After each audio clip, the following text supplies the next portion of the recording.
নমস্কার বন্ধুরা, flexi strong টক্সের চতুর্থ এপিসোডে আপনাদের সকলকে স্বাগত। আমাদের সকলের তরফ থেকে আপনাকে এবং আপনার পরিবারকে হোলির রঙিন অনেক অনেক শুভেচ্ছা। আমার নাম লোকেশ নাথানি, আমি আজকের সন্ধ্যায় আপনাদের সঞ্চালক। আজ আমাদের বিশেষ অতিথির নাম শ্রী শ্রীধর মহেশ্বরীজি।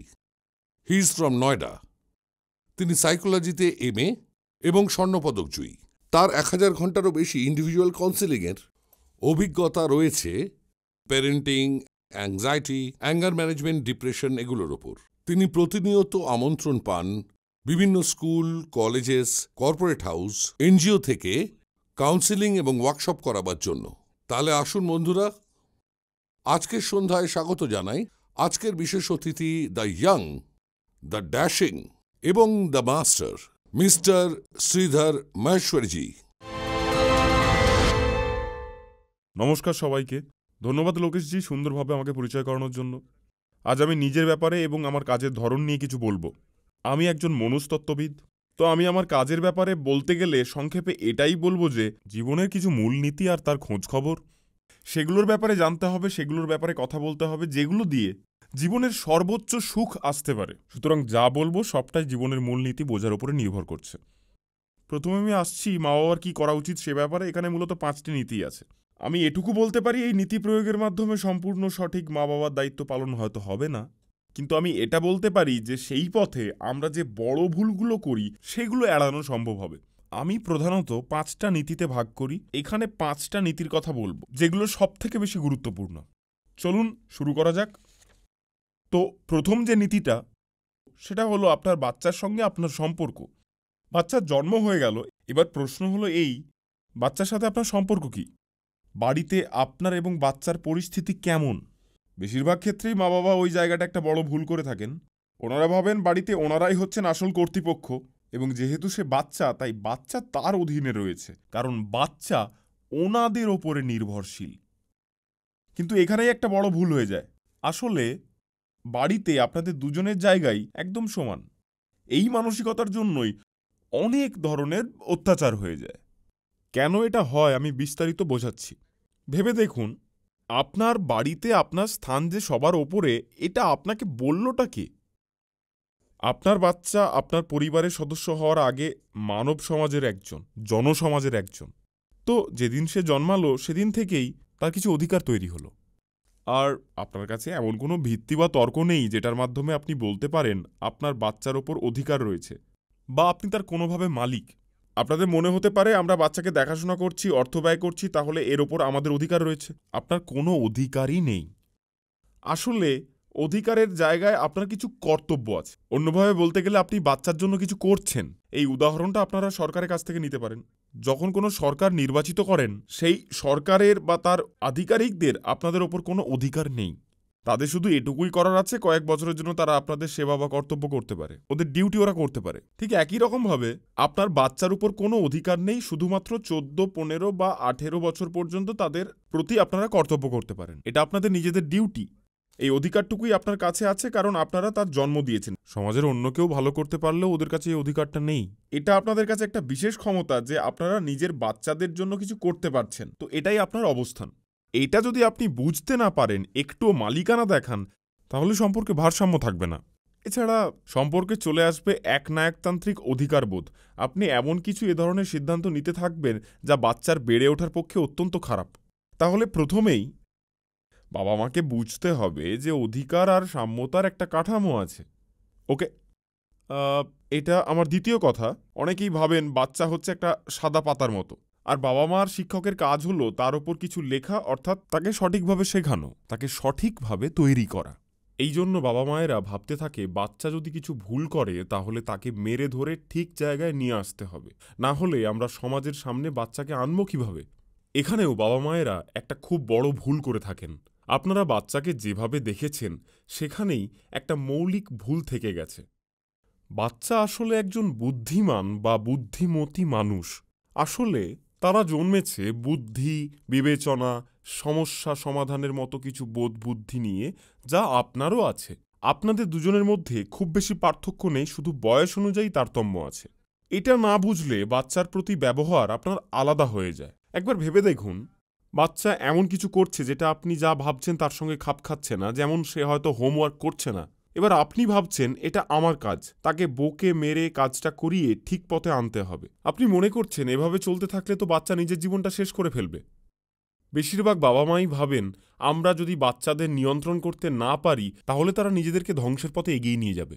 কিন্তু এখানে একটা অনেক বড় ভুল রয়েছে। বাচ্চা কখনোই নিজের ক্ষেত্রে ধ্বংসাত্মক নয়। বাচ্চার মনেও সমস্ত বোধ থাকে, চেষ্টা থাকে নিজেকে সমাজের সবার সামনে ভালোভাবে মেলে ধরার, সমাজে বিশেষভাবে পরিচিতি পাওয়ার। এই সব একটা বাচ্চার ভেতরে থাকে। আপনি চেষ্টা করলেও তাকে আটকাতে পারবেন না।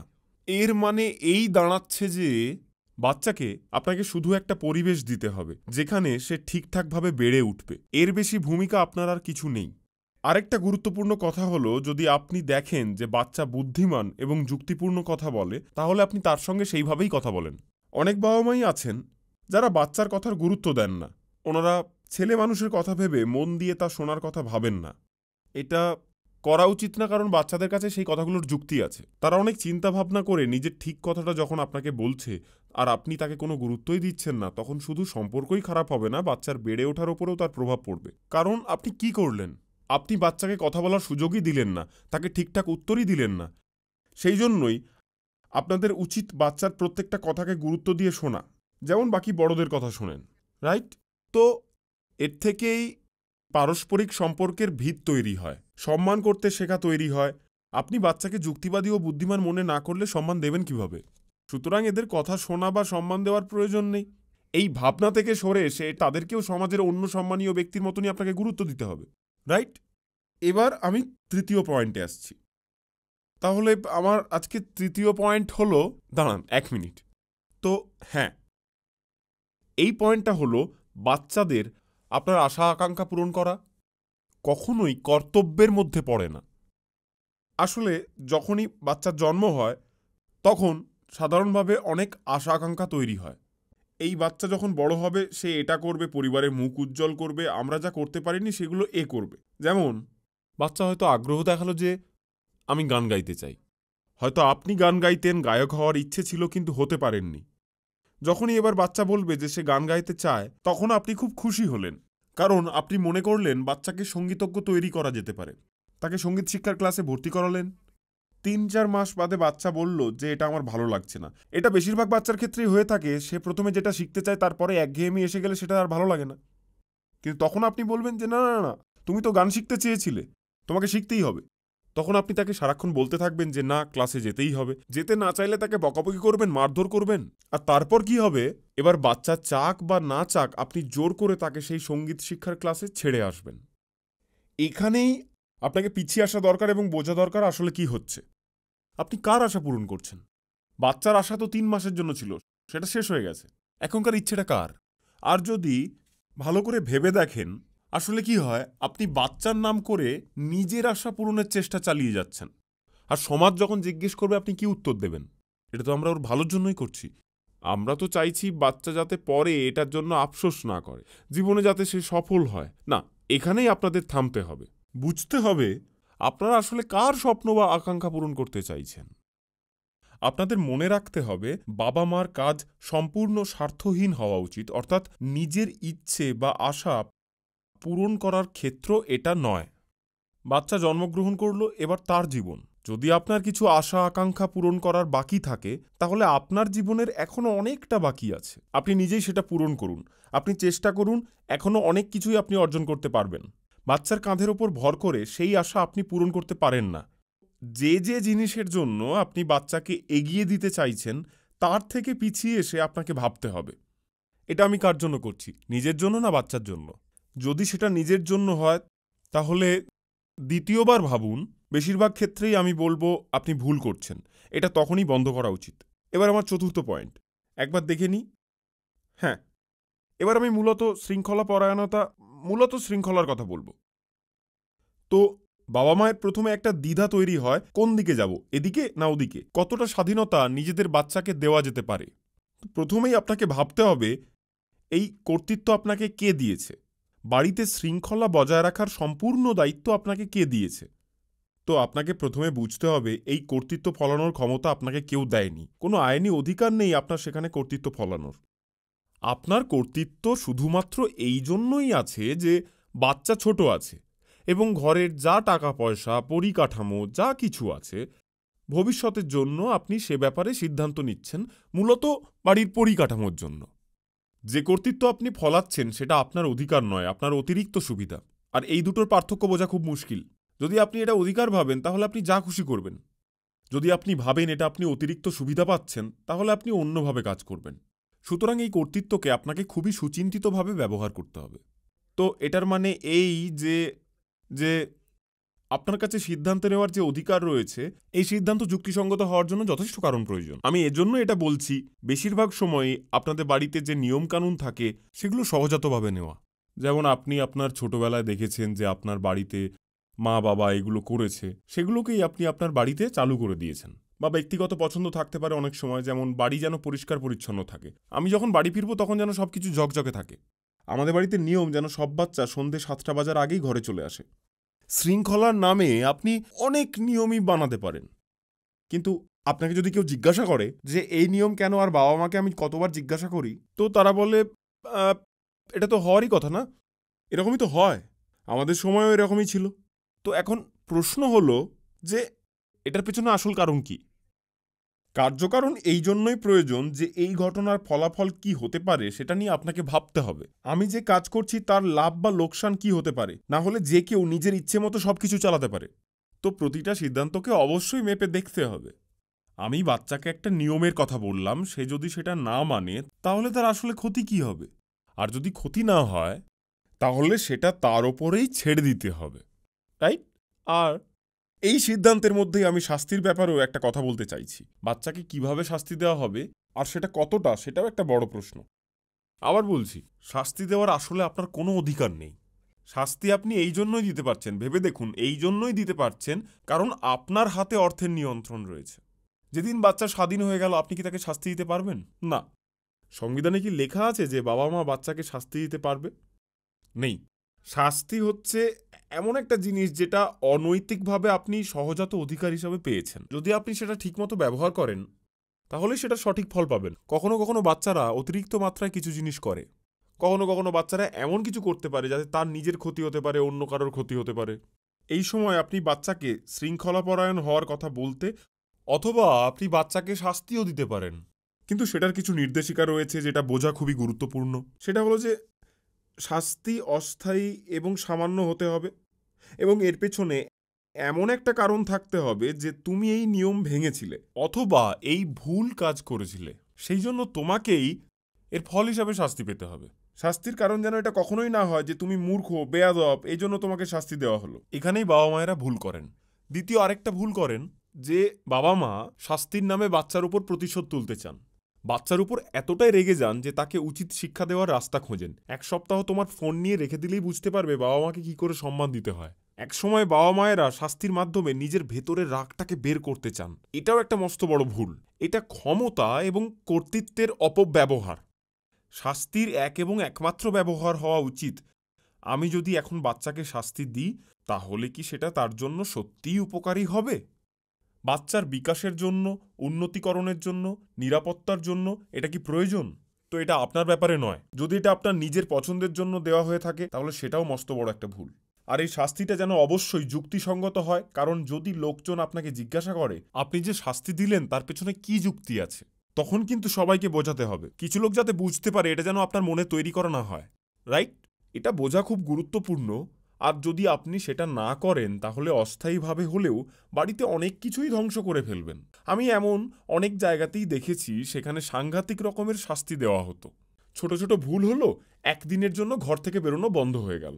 আমি এরকমও দেখেছি যেখানে বাচ্চা কাঁদছে তখন বলা হচ্ছে যদি আরো কাঁদে তাকে থাপ্পড় মারা হবে, কাঁদার পরে থাপ্পড়ও মারা হচ্ছে। তো আপনার মনে হচ্ছে এই করে আপনি বাচ্চার কান্না বন্ধ করবেন আর তাকে শক্তিশালী করবেন, যার ফলে সে আর কাঁদবে না, কিন্তু এটা একটা মস্ত বড় ভুল। এটা কখনোই শাস্তি দেওয়ার উদ্দেশ্য হতে পারে না। এখন আমি আমার শেষ পয়েন্টে আসছি। শেষ পয়েন্টটা হলো এই যে কোন বিষয়টা দীর্ঘমেয়াদে গুরুত্বপূর্ণ হয়ে দাঁড়ায়। এক্ষুনি আমি মারের কথা বললাম, যখন আপনি বাচ্চাকে মারেন। এবার এটাও সত্যি, বাচ্চাদের মারার ব্যাপারে আমি যখন অনেক লোকের সঙ্গে কথা বলি তখন তারা নিজেদের ছোটবেলার মার খাওয়ার কথা হাসতে হাসতে বলেন যে আমরা তো ছোটবেলায় খুব মার খেয়েছি। কিন্তু তাও যখন তারা বাবা মায়ের ব্যাপারে কথা বলেন তখন তারা হাসি মুখে বলে এবং উজ্জ্বল মুখ নিয়ে কথা বলে, তার মানে তারা বাবা মাকে যথেষ্ট ভালোবাসে। এটা কেন হয়? এটা এই কারণেই হয় যে বাচ্চা এবং বাবা মায়ের মধ্যে যে সম্পর্কের বাঁধন সেটা খুবই দৃঢ়। তো এটা যদি এক লাইনে বলা যায় যে the stronger your bonds, the more mistakes your relationship can tolerate. যদি বাচ্চার সাথে আপনার সম্পর্ক মজবুত থাকে তাহলে আপনার দিক থেকে অনেক ভুল হলেও তা মাপ হয়ে যাবে। বাচ্চা সেই দুঃখ ভুলে যায়, কেউ আপনার থেকে পারফেকশন এক্সপেক্ট করছে না, রাইট? তো বাচ্চাও বুঝে যায় যে মা রেগে গিয়েছিল এজন্য মেরেছে। দেখুন, আমি এটাকে একদমই সমর্থন করছি না, বরং বলতে চাইছি যেটা সব থেকে জরুরি সেটা হলো সম্পর্কের বাঁধনটা শক্ত রাখতে হবে। আর সেটা কিভাবে হবে? বাচ্চার প্রতি আপনাকে যত্নশীল হতে হবে। আপনি ভাববেন এটা তো অতি সাধারণ একটা কথা, কিন্তু দুঃখের বিষয় হলো যে এরকম বহু বাবা মা আছেন যারা আদেও যত্নশীল হন না। তারা নিজেদের কাছে ব্যস্ত থাকেন, বাচ্চাদের সঙ্গে কথা বলার সময় পান না। বাচ্চাদের সঙ্গে কথা বলার সময় নেই, বাচ্চাদের কথা শোনার সময় নেই, বাচ্চাদের কোনো অসুবিধের দিকে তাদের খেয়াল থাকে না, বাচ্চাদের কোনো সমস্যার দিকে তাদের কোনো খেয়াল থাকে না। তাহলে আসল কথা হলো প্রথমে সম্পর্কটাকে ভালোভাবে তৈরি করে নিতে হবে। এখন আমি যদি আপনাদের সমস্ত কাজকে দীর্ঘমেয়াদী সংক্ষিপ্তসারে বলতে চাই তাহলে বলতে পারি আপনাকে আপনার প্রাথমিক কর্তব্য আগে করতে হবে। যদি আপনি আপনার প্রাথমিক কর্তব্য ঠিক করে করেন, সেগুলো কি? যেমন খাদ্য, বস্ত্র, আশ্রয়, বাচ্চার ভালো শিক্ষার ব্যবস্থা। আমি বেশি কিছু বলছি না, আসলে প্রকৃত শিক্ষার ব্যবস্থা করা। আর আপনি বাচ্চাকে 18 বছর বয়স পর্যন্ত বাঁচিয়ে রাখলেন এবং প্রাথমিক কর্তব্যগুলো করলেন, আর এর সঙ্গে সঙ্গে প্রাথমিক যত্ন নিলেন, তাহলে আপনি অবশ্যই ভালো বাবা মার দায়িত্ব পালন করেছেন। You are a good parent. আপনি যথেষ্ট করেছেন। এরপর আপনার আর ভাবার দরকার নেই। এরপর সমাজও আপনাকে বলবে যে আপনি একটা ভালো কাজ করেছেন। সমাজ বলুক বা না বলুক, বাচ্চারাই বলবে যে আমার বাবা মা আমার জন্য অনেক কিছু করেছেন, যথেষ্ট করেছেন। তখন আপনাদের অনেক ভুলই মাফ করে দেবে। তো এই বেসিক ডিউটিজ আর কানেকশনসই হলো সম্পর্কের মূল কথা। তাহলে বাবা মার দায়িত্ব পালন করতে গেলে এই কয়েকটি বিষয় ভালোভাবে জ্ঞান থাকা দরকার। আপনাকে বুঝতে হবে আপনি কিভাবে কি গড়তে চান, রাইট? এই মূলনীতিগুলি আমি আপনাদের সাথে ভাগ করে নিতে চেয়েছি। এবং এবার আমি আমার কথা শেষ করছি। সবাইকে ধন্যবাদ, আশা করি এটা উপকারে লাগবে। অনেক অনেক ধন্যবাদ শ্রীধরজি। আমাদের খুব ভালো লাগলো আপনি যেভাবে 5-6টা প্রিন্সিপাল আমাদের বললেন। তাহলে আমরা শুরু করছি। আপনি বললেন যে সমাজও আপনাকে ধন্যবাদ জানাবে, কিন্তু অনেকবার আমরা দেখেছি যে এই সোসাইটির জন্য বাবা মারা খুব বেশি কঠোর হয়ে যান নিজেদের ছেলে মেয়েদের উপর, আর অনেক আশা করে ফেলেন। তাহলে সেক্ষেত্রে সমাজের কথা আমরা আগে ভাববো নাকি আমাদের সন্তানদের কথা আগে ভাববো? আসলে সমাজও সেই একই ভুল করতে পারে যা একজন ব্যক্তি করছে, আর ব্যক্তির ভুল সমাজের কারণেই হয়। দুটোর মধ্যে সংযোগ রয়েছে এবং সেই জন্যই এই দুটোকে আলাদা করা, যে কোনটা সত্যিই গুরুত্বপূর্ণ এবং সমাজ কি ভাবছে এটা দেখা আপনার কাজ। মানে তার মধ্যে ভালো কোনটা খারাপ কোনটা এটা দেখার সম্পূর্ণ আপনার বিষয়। আর অবশ্যই যদি দেখা যায় সমাজ থেকে খারাপ কিছু আসছে তাহলে সেই চাপের মুখে আপনাকে দৃঢ় থাকতে হবে। বোঝাতে হবে এটা আমার কিচ্ছু যায় আসে না। যেমন বলা যায় আপনি যদি কোনো মানুষের থেকে ভালো কোনো নীতি শিখে থাকেন বা কোনো বই পড়ে ভালো শিক্ষা পেয়ে থাকেন, যদি দুইয়ের মধ্যে বিরোধিতা থাকে তাহলে আপনার মা বাবা, প্রতিবেশী, ভাই বোনেরা কি বললো সেটাতে গুরুত্ব দেওয়া চলবে না, সঠিক বিষয়ে গুরুত্ব দিতে হবে। তাহলে চলুন এগিয়ে যাওয়া যাক। অনেক প্রশ্ন আসছে, আপনারাও খুব উৎসুক হয়ে বসে আছেন। তো প্রথম প্রশ্ন দর্শকদের কাছ থেকে। প্রশ্নটা হলো, একটি ছোট বাচ্চা যার মধ্যে প্রচণ্ড এনার্জি, প্রচণ্ড দুরন্ত, এই প্রশ্নটি সঞ্চিতা করেছেন। মানে এখন এই ওয়ার্ক ফ্রম হোম সিচুয়েশনে এত দুরন্ত বাচ্চাকে মা হিসেবে কি করে একে সামলাবো? কারণ আমাকে বাড়ির কাজও করতে হয়, আবার এই বাচ্চাকেও সামলাতে হয়। তাহলে এই সম্পর্কে আপনার কি মতামত? অগ্রগতির সঙ্গে সঙ্গে এক ধরনের সাংস্কৃতিক সমস্যা হয়ে দাঁড়িয়েছে এবং সমস্ত কিছুর পারস্পরিক পরিবেশ পাল্টে গেছে। আগেকার দিনে বলা হতো একটা বাচ্চাকে পুরো গ্রামই মানুষ করে। বাচ্চার মধ্যে প্রচুর প্রাণশক্তি থাকে এবং তার দিকে আলাদাভাবে নজর দেওয়ার প্রয়োজন হয়। এটা একজন মানুষের পক্ষে করা সম্ভব নয়। এখন যেহেতু বাবা মা দুজনেই কাজ করেন, সেক্ষেত্রে বাচ্চাকে সময় দেওয়ার পরিমাণ অনেকটাই কমে গেছে। এটা শুধুমাত্র সাংস্কৃতিক পরিবর্তনই নয়, বা শুধু আপনার সঙ্গেই হচ্ছে এমনটাও নয়। আগে যৌথ পরিবার থাকতো, সেখানে অনেকগুলো বাচ্চা একসাথে বড় হতো, কিন্তু এখন আর তা হয় না। এই জন্য একমাত্র ভারসাম্যের ওপর নির্ভর করতে হয়। স্বামী স্ত্রীকে একসঙ্গে বসে অগ্রাধিকারের ক্ষেত্রটা কি ঠিক করতে হবে। কিছু সময়ের জন্য নিজেদের কেরিয়ারকে পাশে সরিয়ে রাখতে হবে এবং সময় বের করতে হবে। এছাড়া আর কোনো উপায় নেই। আপনি বাচ্চা দেখাশোনা করার লোক রাখতে পারেন, পরিচারিকাও রাখতে পারেন যারা আপনার সাহায্য করবে, কিন্তু আলটিমেটলি বাবা মা যা করতে পারে সেটা একমাত্র বাবা মাই পারে। এই জন্য দুটোর মধ্যে ভারসাম্য রাখা জরুরি। আর এটাও জানি এটা করা খুবই শক্ত কাজ, তবে এই অবস্থা স্থায়ী নয়। কিছু সময়ের জন্য আপনারা দুজনেই যদি কেরিয়ার থেকে কিছুটা সময় বের করে নেন, যেহেতু এটা দুজনের কর্তব্য, তাহলে দীর্ঘমেয়াদের জন্য খুব বেশি কিছু হবে না। তাই কেরিয়ারকে একটু পিছনে সরিয়ে রাখলে অসুবিধে নেই। এরপর শ্রীমতী সন্ধ্যা জিজ্ঞেস করছেন, তবে এটা তিনি নিজের জন্য নাকি বাচ্চার জন্য জিজ্ঞেস করছেন সেটা জানি না। অন্যমনস্ক হয়ে যাওয়া বন্ধ করতে কি করা যেতে পারে? যেহেতু এটা বাবা মাদের কর্তব্য নিয়ে করা একটা অনুষ্ঠান, তাহলে অন্যমনস্ক না হয়ে পড়ার উপায় জানতে চাওয়া হয়েছে বাচ্চাদের জন্য। আমরা যেহেতু এমন একটা সময়ে বাস করছি যখন চারিদিকে স্ক্রিন রয়েছে, আর আমি ধরেই নিচ্ছি অন্যমনস্কতার প্রধান কারণ হচ্ছে সবসময় স্ক্রিনে কিছু না কিছু চলছে, এই সময় এটাই সবথেকে বড় সমস্যা। এক্ষেত্রে বলতে পারি এখন আমাদের জীবনের অনেক কিছু কোনো না কোনো ক্ষেত্রে স্ক্রিনের সঙ্গে সংযুক্ত। এখানে আপনার সঙ্গে মানুষের যোগাযোগ, আপনার কাজ, বাকি দরকারি কাজ সবকিছুই, এই সবই স্ক্রিনের সঙ্গে যুক্ত। যখন আপনি স্ক্রিনের দিকে তাকিয়ে আছেন তখন বারবারই আপনার মন বিভিন্ন নোটিফিকেশনের দিকে যাচ্ছে, আর মাঝে মধ্যেই মনে হচ্ছে একবার ইউটিউব বা ইনস্টাগ্রামটা দেখে নিই। এই জন্য এটা ঠিকভাবে ম্যানেজ করা খুবই কঠিন। এই জন্যই স্ক্রিন টাইম থেকে নিজেকে সরিয়ে নেওয়ার একটা পন্থা আবিষ্কার করতে হবে। এছাড়া আর কোনো রাস্তা নেই, আর সেটা আমাদের সবাইকে করতে হবে। একই সঙ্গে এটা ভাবলেও চলবে না আমরা তো বড়, আমরা করতেই পারি, বাচ্চাদের ক্ষেত্রে এটা করতে দেওয়া যাবে না। তাহলে আবারও একটা বড় ভুল হবে। যদি আপনাকে মনটাকে স্ক্রিনের থেকে অন্যদিকে সরাতে হয়, তাহলে সবাইকে সেখান থেকে একই সঙ্গে সরতে হবে। অফলাইনে কোনো কাজ করার দিকে মনোনিবেশ করতে হবে, আপনাদেরকেই আপনাদের অনুপ্রেরণা হতে হবে, এবং এমন একটা পরিবেশ তৈরি করতে হবে যেখানে স্ক্রিন থেকে সরে এসে আপনারা অন্য কিছুর উপর মনোনিবেশ করতে পারেন। তাহলে এগিয়ে যাওয়া যাক। পূজা শেঠি একটি প্রশ্ন করেছেন, যখন বাচ্চাদের পড়াশোনার বিষয়টি আসে তখন আমরা ধৈর্যহীন হয়ে পড়ি, কিভাবে এই সমস্যার সমাধান করব? আপনি একটু বুঝিয়ে বলে দিতে পারেন? প্রথমত আমি এটা অবশ্যই মেনে নেব, এখানে সংস্কৃতির একটা পরিবর্তন হয়েছে। 60-70 দশকের যারা মা বাবা, যেমন বাড়িতে আমি বাবাকে জিজ্ঞেস করে শুনেছি যে ওনাদের বাবা মায়েরা জানতেনই না যে তারা কি করছেন না করছেন, আমরা আমাদের মতো করে বেরিয়ে যেতাম। এখন যা পরিস্থিতি তাতে মা বাবাদের খুব একটা দোষ নেই। আবার শিক্ষা ব্যবস্থার কাঠামো সেটা এমন জায়গায় চলে গেছে, স্কুল থেকে যে চাপ এখন দেওয়া হচ্ছে সেটা আগে ছিল না। এই চাপ এবং শিক্ষা ব্যবস্থা সবটা মিলিয়ে একটা চক্রের মতো চলতে থাকে। স্কুল যে চাপ দেয় তাতে বাবা মার ওপর অত্যাধিক মানসিক চাপ পড়ে যায়, এটাই তারা বাচ্চাদের ওপর দিতে থাকেন। এর ফলে স্কুলের পড়া, হোমওয়ার্ক, পরীক্ষার নম্বর এগুলো অত্যন্ত বেশি গুরুত্ব পেতে থাকে। এর বেশিরভাগেরই কোনো প্রয়োজন নেই।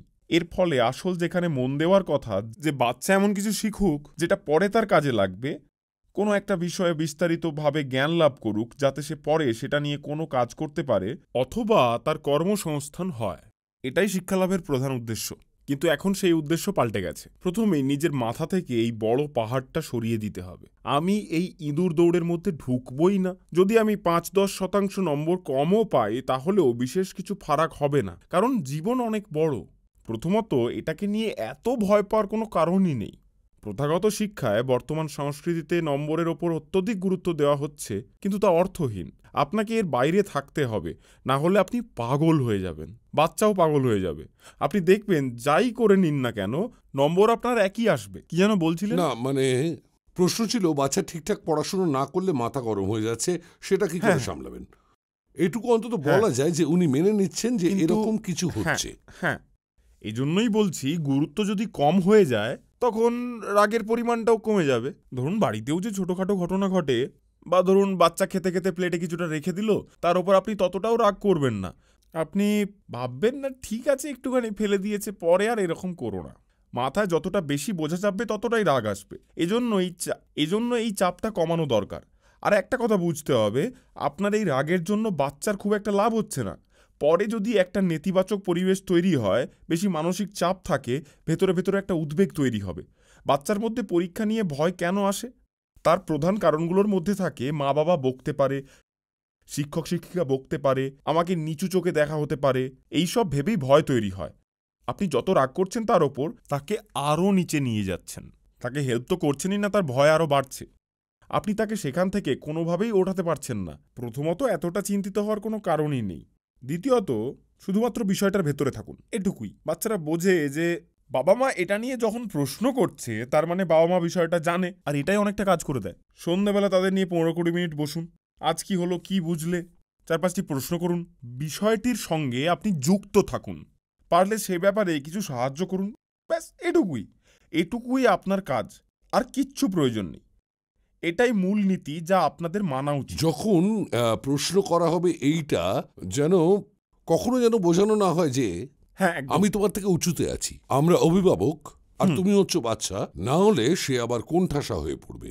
কথাবার্তায় তার যেন মনে হয় হ্যাঁ ঠিক আছে, এটাতে আমার আনন্দ হচ্ছে, আমার খুব ভালো লাগছে। বাবা মায়েরা যখন জিজ্ঞেস করেন পড়া হয়ে গেছে, কি কি করলি আজ, কিরে বল, নিশ্চয় কিছু করিসনি, তো ওই যে সার্কাস্টিক টোনটা থাকে যে আচ্ছা এতটাই করেছিস, তো এমনিতে তো মনে হয় যে প্রশ্ন করছেন, কিন্তু সেখানে আসলে তাকে আপনি নিচু দেখানোর চেষ্টা করছেন, রেসপেক্ট করছেন না। তখন তার মনে হয় আমি কি এর সঙ্গে কথা বলবো, আপনাকে দেখলেই সে সেখান থেকে পালাতে চেষ্টা করবে। আপনার প্রশ্ন থেকেও একটা নেতিবাচক ভাব তৈরি হচ্ছে। আপনার প্রশ্নগুলো হতে হবে একজন সাধারণ সাংবাদিকের মতো, তদন্তকারী সাংবাদিকের মতো হলে একদম চলবে না। আপনার শুধু জানার প্রয়োজন, আচ্ছা এইটুকুই তাহলে হচ্ছে তো, এটাতেই বাচ্চা বুঝে যায় যে বাবা মা আমার খোঁজ খবর রাখছে। এর পরের প্রশ্ন ভাবনা সিংহালের। তিনি বলছেন যে খুব বেশি যদি আদর দেওয়া হয় তাহলে 9 বছরের বাচ্চা নিজে থেকে কিছুই করে না, তাকে কিভাবে বোঝাবেন? এর উত্তর তো খুবই সোজা বোধহয়, কারণ আপনি বাচ্চাকে অতিরিক্ত আদর দিচ্ছেন, তাহলে কিভাবে তাকে ঠিক করবেন? তো আমি আপনার সঙ্গে প্রায় সহমত, মানে প্রশ্নের মধ্যে উত্তর রয়েছে। আসলে টেকনিক্যালি লাইক আমি অতিরিক্ত আদর দেওয়ার বিষয়টি নিয়ে সন্দেহ প্রকাশ করি, যে আমার মনে হয় আদর দেওয়া তখনই খারাপ হয়ে যায় যখন আপনি সেই সীমাটা অতিক্রম করে যান, যখন আপনার না বলাটা যুক্তিযুক্ত আপনি বলতে পারছেন না, বা আপনার সত্যিই মনে হচ্ছে বাচ্চার দোষ রয়েছে, কিন্তু ধরুন পাড়া কারোর সঙ্গে ঝগড়া করে এলো, কিছু ভুল করলো, আর এখানেও যদি আপনার বাচ্চার পক্ষ নেন, এইটা সাংঘাতিক ব্যাপার। এছাড়া আপনি তাকে খুব আদর করছেন, ভালোবাসছেন, তাতে অন্যায় কিছু নেই, কিন্তু সেই অতিরিক্ত আদরে যদি আপনি নীতিগত দিকটাকে একেবারেই সরিয়ে রাখেন, এই ধরনের আদর সমস্যার সৃষ্টি করে। এইটা আপনাকে নিশ্চিত করতে হবে। আপনার যে নিজের নীতিবোধ, মূল্যবোধ, ঘরে একটা সংস্কৃতি তৈরি করুন, এবং সেটা সবাইকে মানতে হবে এটাও বলুন। এটা যদি না করা যায় তাহলে সেটা একটা বড় ভুল। এটা একটা নিরপেক্ষ সংস্কৃতি, যেটা আসলে খুবই জরুরি। পরের প্রশ্ন কীর্তি ভেঙ্কটের। আমার 4.5 বছরের একটি মেয়ে রয়েছে, অন্যরা তাকে নানাভাবে বিরক্ত করতে থাকে, মা হিসেবে কিভাবে আমি এই সমস্যার সমাধান করব? Now this is very very tricky. প্রথমেই বলে রাখি, এটা কখনোই করবেন না যারা পেছনে লাগছিল তাদেরকে বকাবকি করে আপনি চলে এলেন, বা সঙ্গে সঙ্গে, মানে যেরকম হয় আর কি, যে সবাই যেটা বেশিরভাগ ক্ষেত্রে করে থাকে সেটা হলো যে কর্তৃপক্ষকে জানানো দরকার, চলো কর্তৃপক্ষের কাছে অভিযোগ করি। আপনি অভিযোগ জানাতে পারেন, কিন্তু সেটা শেষ অস্ত্র, এটা আপনার প্রথম প্রতিক্রিয়া হতে পারে না। প্রথমে আপনাকে কথা বলে আপনার বাচ্চার মনের জোর বাড়াতে হবে। আমি আমার জীবন থেকে আপনাকে একটা উদাহরণ দিচ্ছি। আমার স্কুল জীবনে এটা হয়েছিল। যেমন কিছু বাচ্চা সবসময় সবাইকে নিয়ন্ত্রণ করতে চায়, আমার বাবা বলেছিলেন কারোর ওপর হাত তুলো না, তবে তোমার ওপরে যদি কেউ হাত তোলে তাকে ধাক্কা দিয়ে সরিয়ে দিতে পারো। একটা সময়ের পর সহ্য করবে না, এবং এটুকু নিশ্চিত করবে যে তুমি হসপিটালে যাবে না, কারণ বাচ্চাদের মধ্যে ঝামেলায় ছোটখাটো চোট লেগেই থাকে, কিন্তু কেউ হাসপাতালে যায় না। বাচ্চাদের এগুলো শেখানো উচিত নয় যে শারীরিকভাবে লড়াই করা উচিত। বাচ্চাদের সবার আগে ঘরে আপনাদেরকে অভ্যেস করাতে হবে যে কেউ যদি এরকম করে তাকে জোর গলায় বলতে হবে, এটা ঠিক হচ্ছে না, আমার সঙ্গে এরকম করো না।